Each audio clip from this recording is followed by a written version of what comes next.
This is Fletcher Macklin. The Saints on 6 team is getting ready for the highly anticipated 2021 preseason against the Jags. Coach Sean Payton will be making arguably the biggest decision in recent black and gold history. He'll replace Drew Brees. Our analysts are breaking down every move and notable play from quarterbacks Taysom Hill and Jameis Winston ahead of kickoff. Number 7 plus number 2 equals 9. Who will be the next Saints starting quarterback? Let's break it down.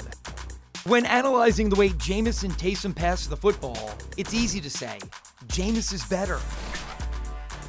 He's one of only 8 quarterbacks in NFL history to pass for more than 5,000 yards in a single season. He's a guy who's been a starter for years in the National Football League, and then you throw in the fact that he led the NFL in yards a couple seasons ago. I mean, it's not like he's a guy that hasn't played in 5 years. Stats aside, Winston has a cannon on his right arm.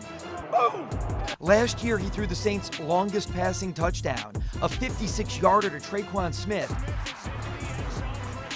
And Winston made that play look easy.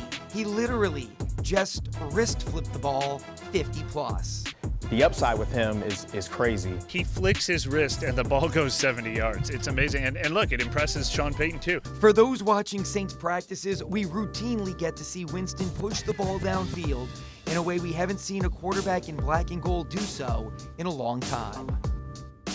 In fact, many national analysts say Drew Brees' lack of arm strength doomed the Saints in both 2019 and 2020. The age we're talking about with Drew Brees right now, at this point of his career, physical skills are declining. For one, as we've seen, we know there is some issues sometimes pushing the ball down the field, making throws outside the numbers.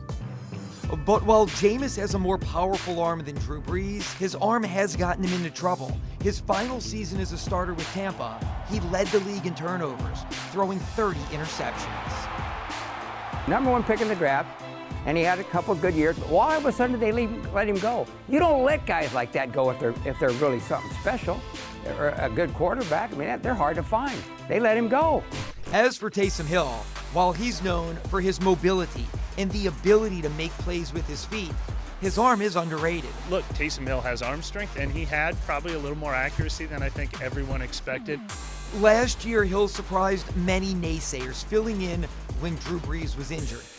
He finished the regular season 88 for 121 passing. That's a 72.7% completion rate. He fired 4 touchdowns, and he threw for 928 yards. He could throw strikes. I think it was maybe his first completion, definitely the first quarter of his first start against Atlanta, where he threw a strike down the field to Michael Thomas. When looking at several splash plays from Taysom Hill, this one jumps out to me. While this strike to Emmanuel Sanders was called back due to a penalty, the ball traveled 55 yards in the air. In the end, both Saints quarterbacks are capable of making plays through the air we haven't seen since Drew Brees was in his prime. But Lance Moore gives the advantage to Winston. Jameis. I mean, that kind of speaks for itself. We've seen it on film. We've seen it in person. Definitely more arm talent.